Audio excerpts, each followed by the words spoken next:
তো আশা করি যে আমাদের এই ইনিশিয়েটিভগুলো সামনের দিকেও অব্যাহত থাকবে। ফার্স্ট রূপায়ণ arm force day golf tournament অনুষ্ঠান আজকে আমরা আনুষ্ঠানিকভাবে উদ্বোধন অনুষ্ঠানটা শুরু করলাম। ইতিমধ্যে আমরা অনেক সাড়া পাচ্ছি এবং গলফারদের বেশ একটা আকর্ষণ আমরা দেখতে পাচ্ছি।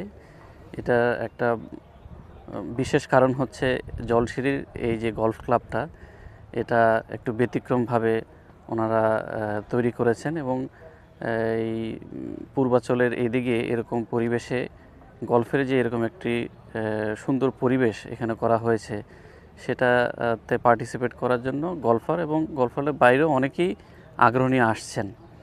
তো রূপায়ণ গ্রুপ সবসময় আবাসন খাত এবং সোসাইটি ডেভেলপমেন্টে কন্ট্রিবিউশন রেখেছে বাংলাদেশের, পাশাপাশি ক্রীড়া অঙ্গনেও বেশ কন্ট্রিবিউশন রেখেছেন।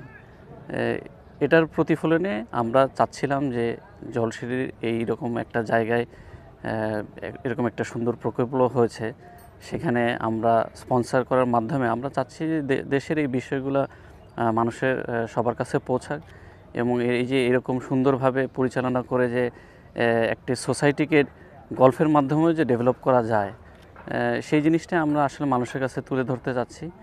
তো আশা করি যে আমাদের এই ইনিশিয়েটিভগুলো সামনের দিকেও অব্যাহত থাকবে এবং আশা করি যে পূর্বাঞ্চল এবং জলসিঁড়ি তাদের যেই প্ল্যানিং এবং তাদের যে অবকাঠামোর যে পরিকল্পনাগুলো আছে, সেগুলো মানুষের কাছে ভালো লাগবে এবং সেখানে আমরা চাই যে রূপায়ণও কন্ট্রিবিউট করে দেশের এই উন্নতিগুলোর মধ্যে একটা কন্ট্রিবিউশন রাখবে। ভবিষ্যতে স্যার এই টুর্নামেন্টের সাথে সংযুক্ত থাকার ইচ্ছা আছে কিনা? জি, ভবিষ্যতে টুর্নামেন্ট এবং জলসিঁড়ি গলফ ক্লাব এবং জলসিঁড়ি প্রত্যেকটা জায়গাতেই আমরা চাই যে আমরা রূপায়ণ গ্রুপ থেকে দেশের ভালোর জন্য যতটুকু সম্ভব যেই জায়গাগুলোতে আছে আমরা কন্ট্রিবিউট করার চেষ্টা করব। আমার কাছে মনে হয় যে যেহেতু বাংলাদেশে গলফের অনেকগুলো ইনফ্রাস্ট্রাকচার হচ্ছে, একটা ভালো সম্ভাবনার বিষয় হচ্ছে যে যখন যে কোনো কিছুকে ঘিরে একটি ইনফ্রাস্ট্রাকচার ডেভেলপ হয়, সম্ভাবনা তৈরি হয়ে যায়।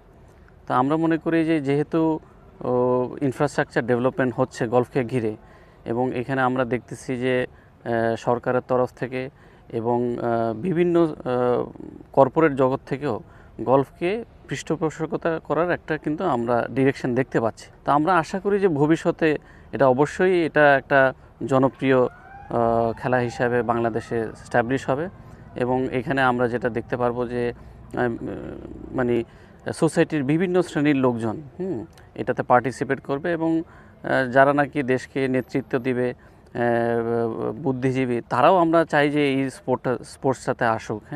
এটা একটা ডাইভার্সিফাইড স্পোর্টস এবং এটার এক্সপ্লোর করার বেশ জায়গা আছে। তো আমরা আশাবাদী যে গলফ সামনে ভালো করবে।